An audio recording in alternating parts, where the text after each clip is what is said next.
Bu ne? Akasya Durağı. Bu dizi sadece bir komedi dizisi değil. Derin sınıfsal çatışmaların olduğu, Marksist ögeleri barındıran, politik mesajları olan bir dizi. Karl Tamam. Marx'a göre toplumsal sınıflar vardır ve bu sınıflar mücadele içindedir. Aynı bu piramitteki gibi. Akasya Durağı'nda da buna benzer bir piramit sistemi görüyoruz. Akasya Durağı karakterlerini analiz edip kendi 5 kademeli piramidimize yerleştirelim, ne dediğimi anlayacaksınız. Ali Kefal. Ali Kefal durakta çaycı, yani Akasya Durağı piramidinde en altta.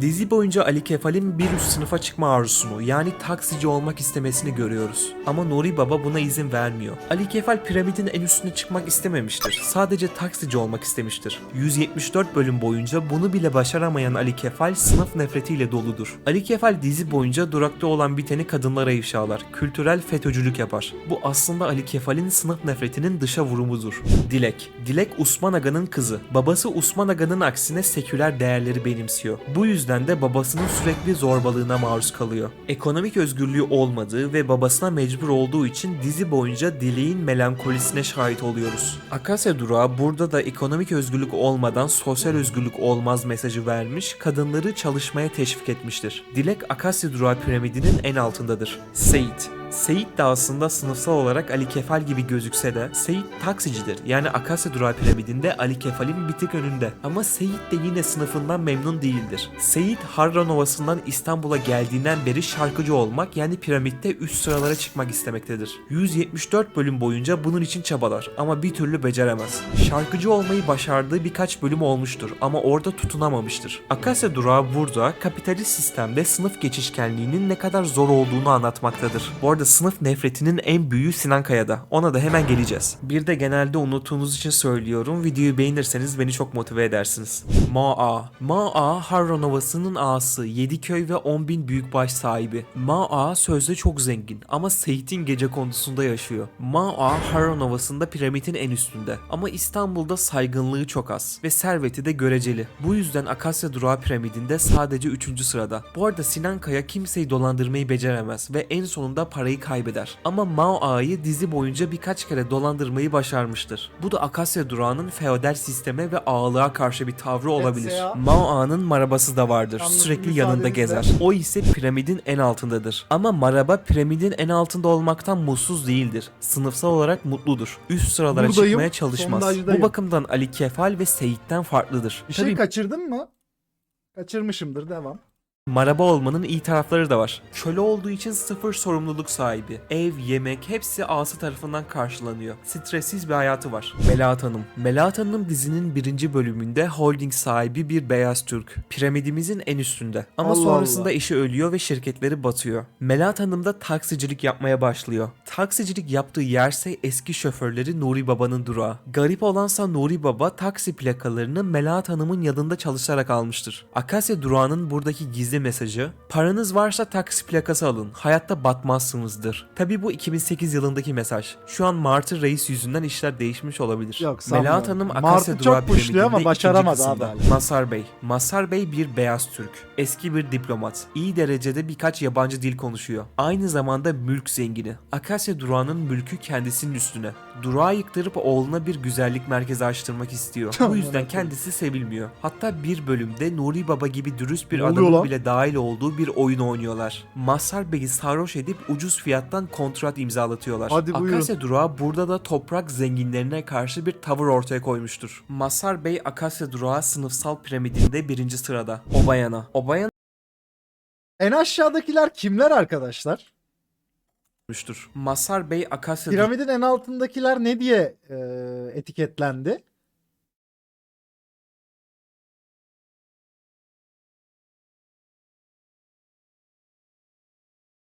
Orospu evladı mı? Köle. Bu sınıf ne diye etiketleniyor? Sarı sınıf ne diye etiketleniyor?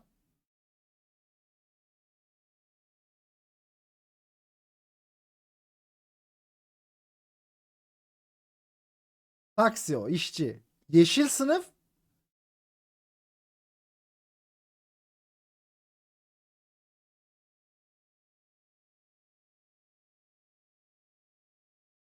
orta sınıf.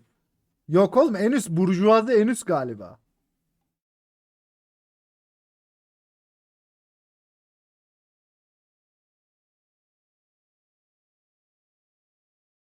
Durağı sınıfsal piramidinde birinci sırada. Obayana. Obayana Nijerya'dan Türkiye'ye üniversite okumaya gelmiş biri. Obayana'nın babası Nijerya'nın en zenginlerinden biri. Yani Obayana Nijerya'da piramidin en üstünde. Ama her şey para değil. Obayana yabancı olduğu için Türkiye'de saygınlığı düşük. Sevdiği kızı bile ona vermiyorlar. Onun yüzden piramidin sadece 3. sırasında. Yine tabi Ali Kefal ve Seyit'in üstünde. Sonuçta zengin. Mehmet Hoca. Mehmet Hoca hem öğretmen hem taksici. Öğretmen maaşı 2010 yılında 1500 olsa karısı da öğretmen olduğu için 2 çarpı 1500 3000. Bir de taksicilikten 1000 gelse 4000 lira ediyor. 4000 liranın bugünkü en az değeri 120 bin lira. Bu adam bu kadar Evet. parayla nasıl geçinemiyor? Duraktakilerden sürekli borç alıyor diye insanlar sürekli soruyor. Hatta yorumlarda biri Osman Aga tek maaşla değirmen döndürürken Mehmet Hoca niye fakirlik çekiyor? Bunun incelemesi gelsin yazmış. Bunun nedenlerinden biri kızının hasta olması ve ona çok para harcamaları. Diğer nedenine Osman Aga analizinde geleceğiz. Mehmet Hoca kapital sahibi değil ama taksicilik yanında öğretmen olduğu için saygınlığı yüksek. Akasya Durağı piramidinde 3. sıra ideal olacaktır. Şair Arif. Arif taksici. Taksici olmaktan da memnun. Seyit ve Ali Kefal gibi sınıf nefreti görmüyoruz. Ama manken kız arkadaş edindikten sonra bunu dert edindiğini ve sınıf atlamaya çalıştığı oluyor. Arif piramitte 2. kısımda. Nuri Baba. Nuri Baba eskiden Melahat Hanım'ın yanında çalışıyormuş. Oradan kazandığı paraları biriktirmiş ve taksi plakaları almış. Nuri Baba sınıf atlamış biri. Akasya Durağı kapitalizm eleştirisi yaparken o kadar da abartmıyor. Sınıf atlamanın da mümkün olduğunu Nuri Baba ile belirtiyor. Nuri Baba Mazhar Bey'in hemen altında. Akasya Durağı piramidinin 2. sırasında. Osman Aga. Osman Aga da taksici ama duraktaki diğer taksicilerle arada çok büyük bir fark var. Osman Aga'nın kendi taksi plakası ve arabası var. Yani Nuri Baba'nın taksilerinden birini çalıştırıp ona kira ödemiyor. Osman Aga tek maaşla değirmen döndürürken Mehmet Hoca niye fakirlik çekiyor sorusunun cevabı da bu. Taksi plakası ve arabası Osman Aga'nın kendinin olduğu için daha fazla para Oğlum şu kazanıyor. anda Ayrıca bir taksin olsa döndürür müsün hayatını? Bir taksiyle. Bir taksi plakan var kendinin.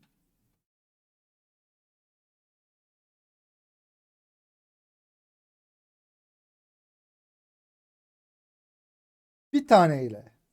70K kazanırsan, çok çalışırsan 12 saat. Oha la, o kadar da fazla kazanmıyorsun o zaman. Mafya götten girer.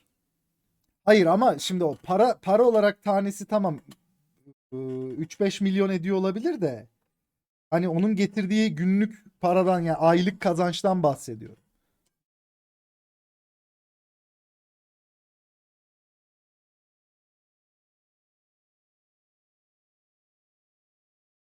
Günde 5-6K kaldırırsın, kendin sürersen net kar olarak.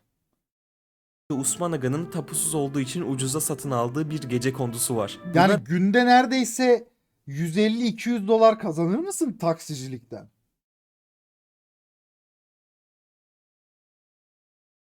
Fena değil la, eğer öyleyse.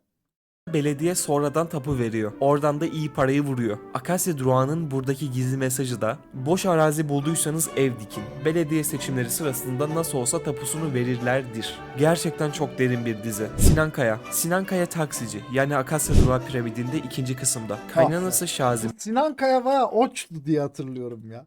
ve karısı Gülübük ise Akasya Durağı piramidinde 3. kısımda. Yani Sinan'ın bir tek üstünde. Bunun nedeni hem Sinan Kaya'nın kaldığı evin Şaziment'in olması ve Gülübük'le kuaförleri olması diyebiliriz. Şaziment ve Gülübük kapital sahibidir ama Sinan Kaya kapital sahibi değildir. Dizi boyunca Sinan Kaya'nın zengin olma arzusunu görürüz. Ama bu boş bir zenginlik hayali değildir. Ona taksici olduğu için küçük davranan kaynanasından alacağı bir intikamdır. Vay. Sinan Kaya bu yüzden sürekli at yarışı oynar, piyango bileti alır. Bazen bunlar ya da bir mafyanın arabada para unutması yüzünden zengin olur ve bir bölümlüğüne sınıf atlar. Peki Sinan Kaya ne yapar? Direkt para çantasıyla kaynanasının yanına gider. İşte bu dediğim şeyi doğruluyor. Sinan Kaya zengin olmayı kaynanasından intikam almak için istemektedir. O parayı alıp sırra kademde basabilirdi, kadınlarla da yiyebilirdi. Ama hiçbir zaman bunu yapmadı. Hep kaynanasının evine koştu. Tabi Sinan Kaya parayı elinde tutamaz, bir şekilde kaybeder. Akasya Durağı piramidinde sınıf atlayamaz. Ama dizi boyunca Sinan Kaya pes etmez, hep çabalar. Sinan Kaya kapitalist sistemde sınıfına esir olmuştur. Kısaca Akasya Durağı kas sistemi böyle. En üstte Mazhar Bey ve en altta Ali Kefal Maraba gibi kişiler. Hepsinde az çok sınıf mücadelesi görüyoruz. Çoğunuz kanala abone değil. Ali Kefal'in mesleği neydi chat? O ne yapıyordu? Çaycı falan mı amına koyayım durakta bu? Az çok sınıf mücadelesi görüyoruz. Çoğunuz Ha, çaycı. kanala abone değil. Abone olursanız çok memnun olurum. Emekçi. Akasya Durağı'na bir de politik analiz yapmıştım. Ona da hemen Akasya Durağı politik analiz arkadaşlar. Bakalım mı?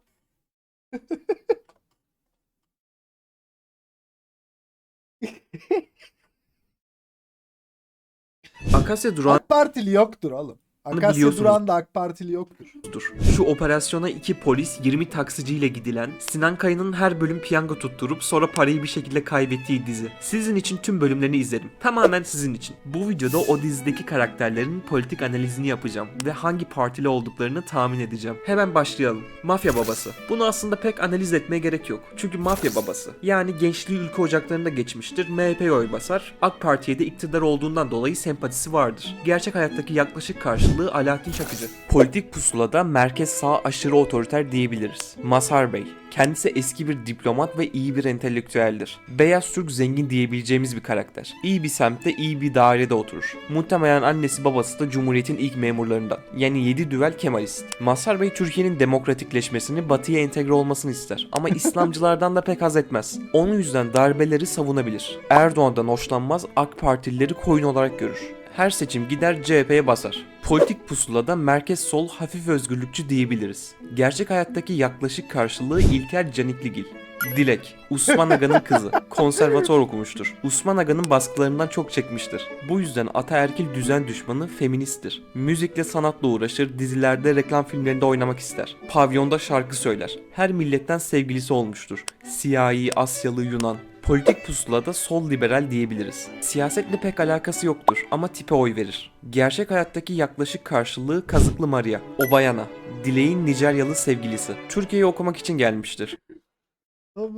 Obayana'nın babası Nijerya'nın en zenginlerinden biridir. Şu an parasını verip Türk vatandaşlığını almıştır. 500 bin dolarcık babası için hiçbir şey. Muhtemelen AK Parti'ye oy verir. Deva'ya da sempatisi vardır. Politik pusulada sağ liberal bir yere koyulabilir. Seyit, Akasya Durağı'ndaki Kürt taksici. Tabi ilk bakışta direkt dem denilebilir. Ama Seyit'in Müslümanlığı Kürtlüğüne ağır basıyor. Duraktaki herkes alkol alırken Seyit alkol almaz. Duraktaki en muhafazakar adamdır. Tabi ilerleyen bölümlerde karakter değişimiyle değişiyor. Ben ilk bölümlerden bahsediyorum. İlk bölümlerde Osman Aga'dan bile daha muhafazakardır. Ama karısı da öyle olduğu için Osman Aga'nın yaşadığı problemleri yaşamaz. Bir ara şarkıcılıktan parayı vurunca kısa süreliğine sekülerleşmiştir. Ama batıp taksiciliğe dönünce yine eski haline dönmüştür. Seyit eski milli görüşçü, şu an AK Partili. Ama kötü ekonomiden dolayı yeniden Refah'da oy verebilir. Politik pusulada piyasacı, otoriter, devlet tapar bir yere konulabilir. Karısı Zeyno da Seyit ne derse ona oy basar. Seyit'in annesi Fato Aney. Bireysel silahlanma meraklısı. Belinde silah olmadan dışarı çıkmaz. Silah kaçakçısından sniper satın almışlığı bile var. Liberteryendir. LDP'ye oy verir, gerçek hayattaki karşılığı Merve Karataş. Politik pusulada devlet düşmanı, özgürlükçü çizgidedir. Mao Ağa, köy ağası, sömürgeci kapitalist. İktidar kimse ona yalakalık yapar. Şu an AK Partili. İktidar değiştiği anda o partili olur. Bunun bir üst versiyonu gerçek hayatta ihale kovalayan yandaşlardır. Politik pusulada en sağ, en otoriter bir yere konulabilir. Osman Aga, muhafazakar değerleri benimser. Birkaç tane taksi plakası vardır, yani kapitalisttir. Obayana'yı damat olarak istemediği için Zafer Partili olduğu düşünülür. Ama Obayana'yı siyahi olduğu için değil, Müslüman olmadığı için istemez. Hatta bir bölümde Sinan Öyle Kaya mi? Osman Aga'ya bir oyun oynayıp Obayana'yı sünnet ettirmiş gibi göstermişti. Ve Obayana Müslüman olmuştu. Tabi bu sözde. O bölümde dileği Irkçılıktan verecekti. değil Ama yani, vay gerçek amına ortaya koyayım. çıkınca vazgeçti. Yani Osman Aga aslında ümmetçidir. Ayrıca garip bir şekilde batılı olmakla gurur duyar. Sürekli Avrupalı olduğundan bahseder. Arada içki de içer. Ama domuz eti teklif ederseniz baltasını alır sizi kovalar. Ayrıca Safiye ile Safiye 16 yaşındayken evlenmiştir. Evlendiğinde 16 yaşındaymışsın. Yani Abdullah Gül ekolü AK Partilidir. Şu an ekonomiden dolayı küskün olmasına rağmen son kez reis demiştir.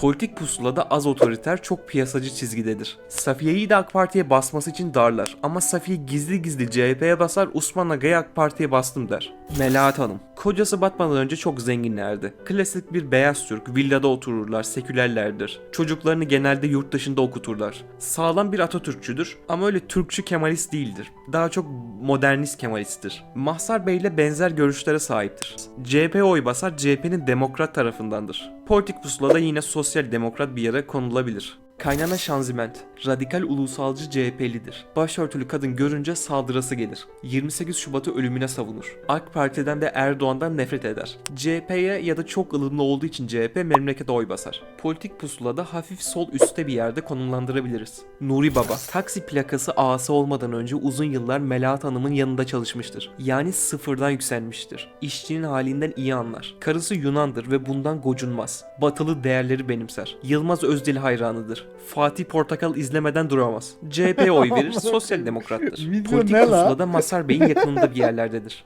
Can Afacan Şaklaban, Sinan Kaya'nın oğlu ve oğlunun arkadaşı. Sürekli yeni girişimde bulunurlar. Hazine avcılığı, okulda ödev satma vesaire. Piyasacıdırlar. Pusulada merkez sağ liberallerdir. DEVA'ya ya da LDP'ye oy basarlar. Başkomiser, her operasyona 5 polis 20 taksiciyle gider. Sinan Kaya dolandırıcılık yapar ama onu asla içeri atmaz. Mesela zabıta kılığında esnaftan rüşvet aldığı bölüm. Nuri Baba'dan artık rüşvet mi alıyor bilemiyorum. FETÖ'cü olma ihtimali var. 2013'e kadar AK Parti, sonra muhalefete oy atar. Pusulada otoriter sağ bir yerdedir. Arif Keser, sanatçı ruhludur, şiirler yazar. Marjinaldir, evinde yılan besler. Hak hukuk kardeşlik der. Muhtemelen tipe oy atar. Pusulada radikal sol liberaldir. Sevgilisi Merve, kadın olduğu için Meral Akşener'e oy atar. Pusulada sol altta bir yerdedir. Ali Kefal, muhafazakarım diye gezinir, porno filmlerinde oynar.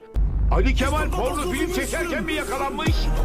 Para için yapmayacağı şey yoktur. Ne? Durakta olup biteni sürekli kadınlara ifşalar. Kültürel FETÖ'cü olabilir. Gider AK Parti'ye basar, aile ortamlarında şeriat savunur. Pusulada sağ otoriter, devlet tapar bir konumdadır. Mehmet Hoca, ortalama Atatürkçüdür. Anadan babadan 7 düvel CHP'li. Karısı da öğretmendir, o da CHP'ye basar. Pusulada merkez sol, sosyal demokrat bir konumdadırlar. Sinan Kaya, tam bir Anadolu kurnazıdır. Durakta ve çevresinde dolandırmadığı insan yoktur. Her bölümde piyango tutturur, bir bölüm boyunca Nuri Baba'ya saygısızlık yapar, işten çıkar, bir bölüm sonunda parayı kaybeder ve Nuri Baba'ya yalvarır, beni işe geri al diye. Mao Ağa, Osman Aga muhtarlık seçimlerine hile karıştırmıştır. Başka şehirden seçmen ithal etmiştir. Ama girişimci ruhludur, yani piyasacıdır. Ayrıca kumarbaz olması sebebiyle özgürlükçü olması da çok olası. Ek olarak dolandırıcı olması sebebiyle Cem Uzan'a sempati besler. Pusulada sağ liberal çizgidedir ama her zaman güçlünün tarafındadır. Gider AK Parti'ye oy basar, Nuri Baba sorduğunda CHP, Osman Aga sorduğunda AKP'ye bastım der. Bir de dizideki her karakterin ortak özellikleri var. Mesela hiç namaz kılmazlar ama bayram namazını asla kaçırmazlar. Öyle pek ibadet yapmazlar ama hepsi 30 gün oruç tutar. Kaynana Şanziment bile. Tutmayanla alay ederler. Çocuklar Duymasın dizisinde de aynı şey geçerli. Bu videoluk benden bu kadar. Martı CEO'sunun neden bir propaganda ustası olduğunu merak ediyor. Güzel lan. Güzel videoydu valla.